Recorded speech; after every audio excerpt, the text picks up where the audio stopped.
요즘 영국 집값이 들썩들썩 한다는 얘기가 들려요. 근데 그 이유가요, 금리 때문도 물가 때문도 아닌 학교 때문이랍니다. 최근 영국 집권당이 14년 만에 노동당으로 바뀐 거 알고 계세요? 근데 이 노동당이요, 전례 없던 공약을 냈는데요, 사립학교 학비에 20% 부가가치세를 물리겠다고 한 겁니다. 정확히 얘기하면 그동안 있었던 학비 면세 혜택을 해제하겠다고 한 건데요, 이게 적잖은 논란을 부르고 있습니다. 이 소식을 듣고 아이들을 사립학교가 아닌 공립학교로 보내려는 학부모가 많아지면서 공립학교 주변 주택 매수 호가까지 급등하고 있습니다. 우수 등급을 받은 공립학교 주변은 주택 구매 입찰 비율이 다른 곳보다 28%나 높았다고 하는데요, 이미 사립학교에 아이를 보내고 있는 몇몇 학부모들은 늘어난 학비 때문에 은퇴가 늦어졌다라며 스트레스를 호소하고 있다고 해요. 영국 정부는 이 정책이 실행된다면 많게는 4만 명의 학생이 사립학교를 떠날 수도 있다라고 예상을 했는데요,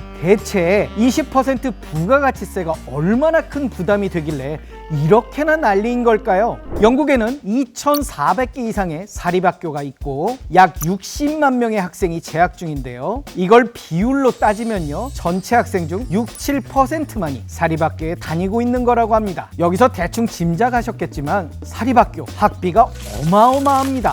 학교마다 어느 정도의 차이는 있지만 1년 평균 수업료는 18,000파운드, 우리 돈으로 약 3,200만 원 정도인데요, 이 금액은 다른 공립학교들보다 거의 90% 높은 수치라고 합니다. 여기서 20%가 늘어나면요, 1년 학비만 거의 4천만 원이 되네요. 명문 사립학교 중엔 1년 학비가 거의 1억 원 정도 되는 곳도 있는데, 그럼 여기는 거의 2천만 원이나 늘어나는 거죠? 저도 쌍둥이 아빠인데요, 저희 애들 자사고를 보내고 있었습니다. 1년 학비가 1인당 800만 원, 총 1,600만 원이 들었는데요, 굉장히 부담이 되죠? 그런데 저희 둘째가 아빠가 부담을 느낀다고 생각했는지 얼마 전에 일반고로 옮겨갔습니다. 1,600만 원인데도 월급쟁이 힘든데 1억 원, 여기에 20% 부가세가 붙는다면 굉장히 힘들겠죠? 입이 떡 벌어지는 금액을 내야 하는 이런 곳에는 대체 누가 다니나 싶죠? 앞에서도 살짝 언급했지만 상당히 소수의 인원만 사립학교에 다니잖아요. 근데 그중 75%는 소득계층 상위 30% 가정 출신이고, 이 중 대부분은 상위 10%의 가장 부유한 집안이라고 합니다. 요즘은 장학금 같은 지원 제도가 많아져서 다양한 소득층의 학생들도 다니긴 하지만 영국인들 사이에선 여전히 그 사세로 여겨지는 경향이 있다고 합니다.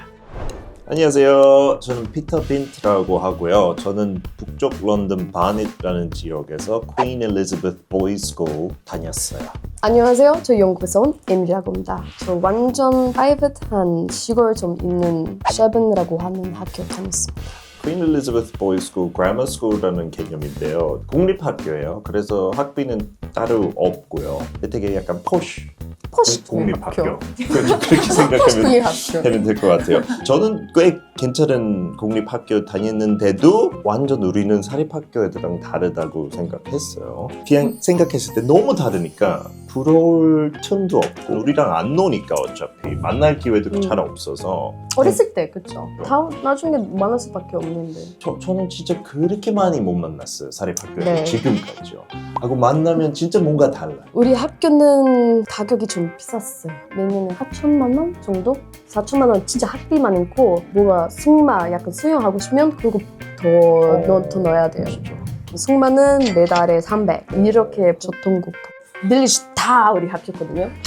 하우스 몇 개 있어요. 다 이름 있고 다 약간 컴피티션도 있고, one house was the other house 그런 것도 있는데, 완전 그 해리포터 그 스리더린 하우스 약간 그런 것처럼 진짜 이런 집이 있었어요. 빌리지 안에서 다 있었으니까 수학 때문에 여기까지 해야 돼. 경제 공부하고 싶으면 여기까지 가야 됐었고, 원래는 이 학교는 가족이 다녔는지 아니면 공부 잘하는지 그런 거 있긴 있어요. 거의 대학교처럼 좀 거의 소개받아야 됐고, 인터뷰도 해야 됐고, 진짜 돈 많이 있는 사람들이 돈 주고 도네이션하고 다닐 수 있는 학교였어요. 헬리콥터 가지고 있는 친구 몇 명 있었고, 프라이빗 젯 몇 명 있었고, 내년 뭐 할래? 해서 우리 여행 갑시다. 우리 프라이빗 타고 갑시다. 해서 그 정도. 네, 그 정도 몇 명 있었어요. 유명한 전통 사립학교들을 보면요, 교복도요, 연미복 같은 것부터 진짜 해리포터처럼 망토를 입은 곳도 있습니다. 단순히 멋있어 보이려고 이렇게 하는 건 아니고요. 오래된 전통을 기반으로 한 것이라는데요. 영국 사립학교의 대표격인 이튼 칼리지의 경우 무려 584년 전인 1440년 헨리 6세가 만든 학교고요. 이튼의 라이벌격인 헤로우 스쿨은 1572년 엘리자베스 1세가 지은 학교입니다. 그 외에도 스포츠 럭비의 규칙을 최초로 만든 럭비 스쿨, 영화 킹스맨의 명대사 Manners maketh man이란 문장을 처음 쓰면서 학교 모토로 삼은 윈체스터 스쿨 등 전통 사립학교는 영국의 역사가 담긴 곳이기도 하죠.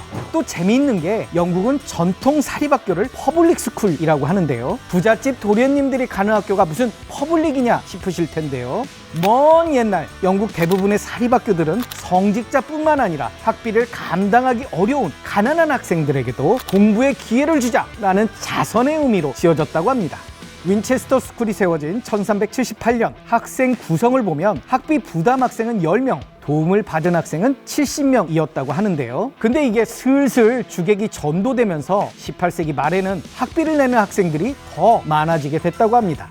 그리고 이 시기에 수업료를 지불할 수 있는 사람이라면 누구에게나 개방된다는 의미로 퍼블릭이라고 부르기 시작했죠.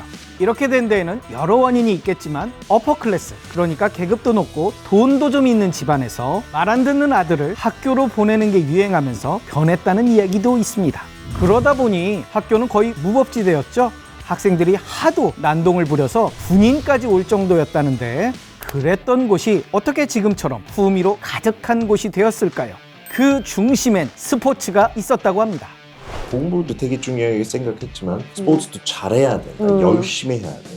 그 이유는 진짜 팀워크도 그렇고 페어플레이도 그렇고 열심히 하되 특히 럭비 몸싸움도 많이 하고 진짜 치사하게 많이 하다가 끝날 때는 악수하고 웰던하고 그런 매너스도 진짜 많이 알려줬어요. 가을만 해야 되고 그쵸. 컨트롤, 약간 마인드 컨트롤 약간 관하면 안 돼요. 직접 컨텍스트를 전할 수도 있는데 안 하면 안 돼요. 그렇죠. 약간 성공했다, 열심히 한다 그런 거 많이 느끼면 마인드도 바뀌어요.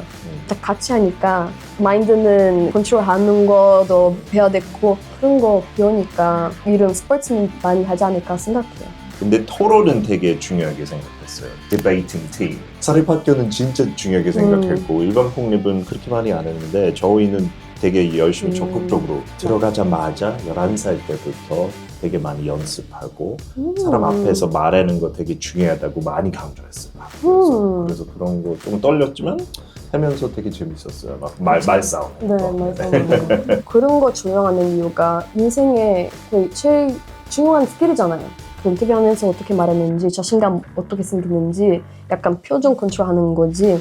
약간 질문 몰라도 바로 대답해야 되는 생각도 해야 됐고 그런 연습 많이 하니까 다 리더즈로 그런 걸로 보내야 되니까 요즘은 말 잘해야 된다고 생각하게 있는 거죠. 그래서 이러한 사립학교의 커리큘럼은 학교가 의도했든 의도하지 않았든 학생들을 정치로 이끈 데에는 큰 역할을 한 것 같습니다.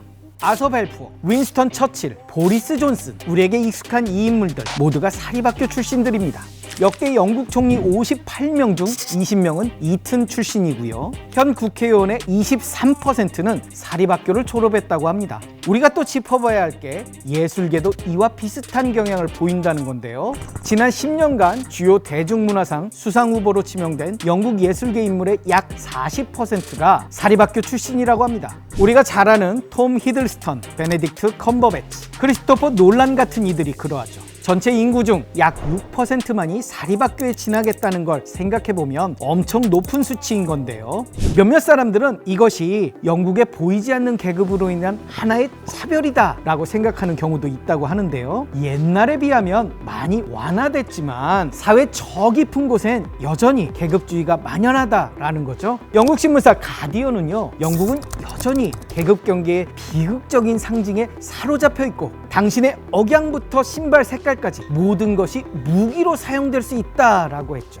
영국은 아마 그 사회 계급 아직까지 있고 약간 제일 크게 보여주는 나라이지 않을까 싶어요. 그런 귀족들 계급 아직까지 유지하고 왕실도 있고 왕실도 경제 자격도 계속 주고 있고 그러니까 약간 너무 대놓고 있는 거예요. 진짜 그 마트 어디 쇼핑했느냐에 따라서도 그 전부 클래스가 다 있어요. 웨이트로스가 좀 높은 무슨 편이고 옷을, 무슨 가게, 무슨 음악 다 달라요.